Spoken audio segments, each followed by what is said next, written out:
Today I thought we would compare the new Redmi Pad Pro and one of Samsung's most popular tablets that they keep refreshing about every 2 years, the Galaxy Tab S6 Lite 2024 edition, to see which is the better option. So let's go ahead and get started.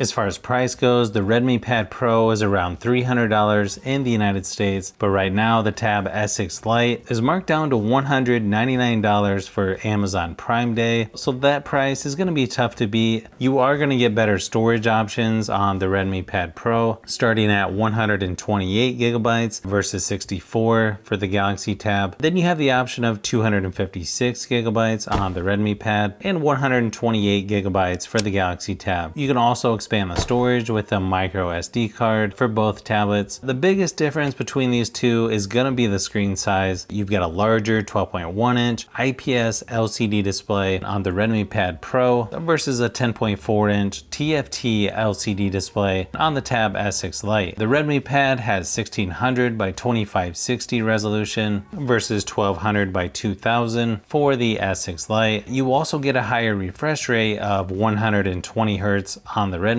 Pad versus 60 Hz for Samsung. The screen quality does appear to be a little bit better on the Redmi Pad and maybe a touch brighter overall, but viewing angles are going to be somewhat similar. I think both are good options for watching things like Netflix or watching YouTube videos. I probably lean towards the Redmi Pad Pro size if I was going to use this mainly at home, but obviously the Tab S6 Lite could be a good option when traveling or if you just want a lighter tablet.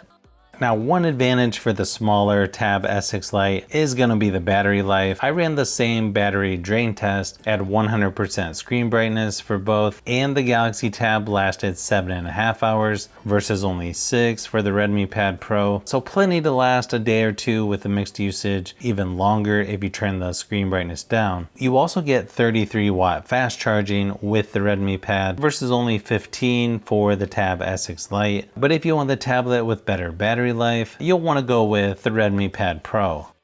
As far as software goes, I feel like there's good things about both tablets. You have the Google Discover newsfeed left to the home screen for both. You also have Samsung Free on the Galaxy Tab. I feel like Samsung does have a few extras though, like the sidebar with shortcuts that you can modify, or the taskbar down at the bottom so you can easily switch between apps. You also have Samsung Dex to be a little more productive as well, and it just makes it easier to do multitasking. But then I also like on the Redmi Pad Pro how you have the control center up in the corner, similar to an iPad, that lets you turn down the volume right on the screen, so you don't have to look for the volume buttons. Another advantage for the Galaxy Tab is it comes with the S Pen, which is nice for drawing, taking notes, or just moving around the software. There is the Redmi Pad Smart Pen that you can use on the Redmi Pad Pro, but it wasn't included with my tablet. Hopefully that's not the case in other countries. So most of the software stuff is going to come down to personal preference, but I don't think you can go wrong with either one. Performance-wise, these two are somewhat similar with its Exynos 1280 processor for the Galaxy Tab versus the Snapdragon 7S Gen 2 in the Redmi Pad, but the Galaxy Tab only has 4 gigabytes of RAM versus 8 gigabytes for the Redmi Pad, and you can see multi-core scores are quite a bit better on the Redmi Pad. The Galaxy Tab does have better GPU performance though. I feel both are good options to do some gaming on, but it may be a little harder to reach things on the Redmi Pad Pro, where the smaller Galaxy Tab feels a little more comfortable for gaming in my experience. Obviously, if you're using controllers, I might actually lean towards the Redmi Pad, but again, some of this may come down to personal preference. Surprisingly, both tablets have a headphone jack when most are getting rid of those. You also have 4 speakers on the Redmi Pad Pro versus only 2 on the Galaxy Tab. Here's a quick sample of each just to give you an idea of what they sound like.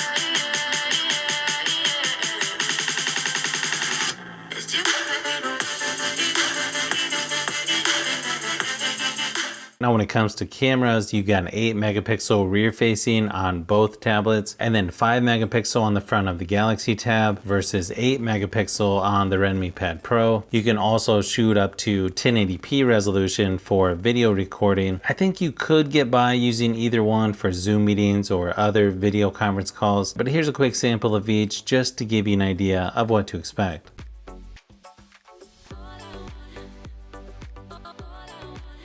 As you can see, there's pros and cons for each tablet. Some of this might be personal preference, but hopefully this video gave you an idea of what the differences are. If you like tablets, phones, and other tech, I've got quite a few more videos I'm working on, so you'll want to keep an eye out for those upcoming videos.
So if you've made it this far into the video, you may want to say thanks by subscribing, and don't forget to give a thumbs up if this video was helpful. This is Brian from Fishbee Productions. Thanks for watching, and I'll see you on the next one.